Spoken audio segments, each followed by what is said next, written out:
Jenny Marshall dwi o Brifysgol Caerdydd. Dwi'n gweithio mewn partneriaeth gyda Nant Gwrtheyrn, canolfan iaith sy'n rhoi gwersi Cymraeg i oedolion. Y pwnc ymchwil yw dysgu electronig, e-learning, a'r brif dasg yw datblygu adnoddau dysgu ar-lein i ddysgwyr Cymraeg yn Nant Gwrtheyrn. Pam? Wel, hanes yr iaith Gymraeg.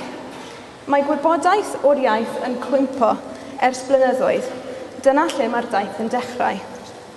Gallai'r iaith fod wedi diflannu, ond tua'r 60au a'r 70au, penderfynodd siaradwyr Cymraeg sefydlu nifer o fentrau gan gynnwys gwersi Cymraeg i oedolion, mwyn helpu i gynyddu'r nifer o siaradwyr newydd. Un o'r canolfannau oedd Nant Gwrtheyrn. Sefydlodd Nant Gwrtheyrn ym 1982 i roi gwersi Cymraeg i oedolion, ac ers hynny mae dros 25,000 o ddysgwyr wedi cael gwersi yno.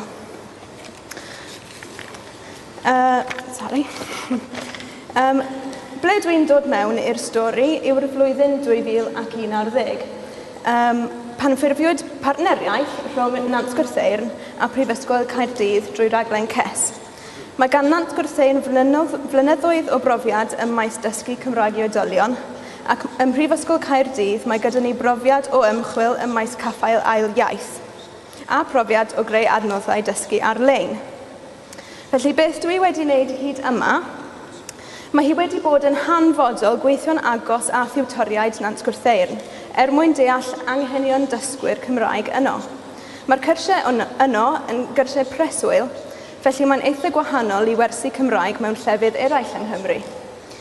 Felly, dwi wedi cyfuno arbenigedd y tiwtoriaid ag argymhellion o'r llenyddiaeth ymchwil mwyn cynllunio cyfres o adnoddau ar-lein fydd yn ategu at y ddarpariaeth wyneb yn wyneb. Beth sy'n nesaf? Dwi'n mynd i ofyn i ddysgwyr Nant Gwrtheyrn realu'r adnoddau newydd. Mae hi'n bwysig iawn achos does dim pwynt creu adnoddau sydd ddim yn apelio at y ddysgwyr. Mae'r adnoddau'n ceisio dilyn argymhellion y llenyddiaeth, ond rhaid bod y defnyddwyr hefyd yn fodlon ar yr adnoddau. Felly dim ond drwy gydweithio gyda dysgwyr Nant Gwrtheyrn a chael eu hadborth nhw, byddwn ni'n gwybod a ydy'r adnoddau yn llwyddiannus. Mae taith y Gymraeg wedi arwain at sefyllfa lle mae dim ond 19% o boblogaeth Cymru yn siarad yr iaith. Dyn ni ddim yn gwybod eto pa effaith bydd ein gwaith ni yn ei chael, ond yn amlwg, dyn ni'n gobeithio bydd ein hymdrechion yn helpu greu siaradwyr newydd ac i barhau gyda'r gwaith a ddechreuwyd gan yr ymgyrchwyr a'r tiwtoriaid gyntaf nôl yn y 60au. Diolch yn fawr.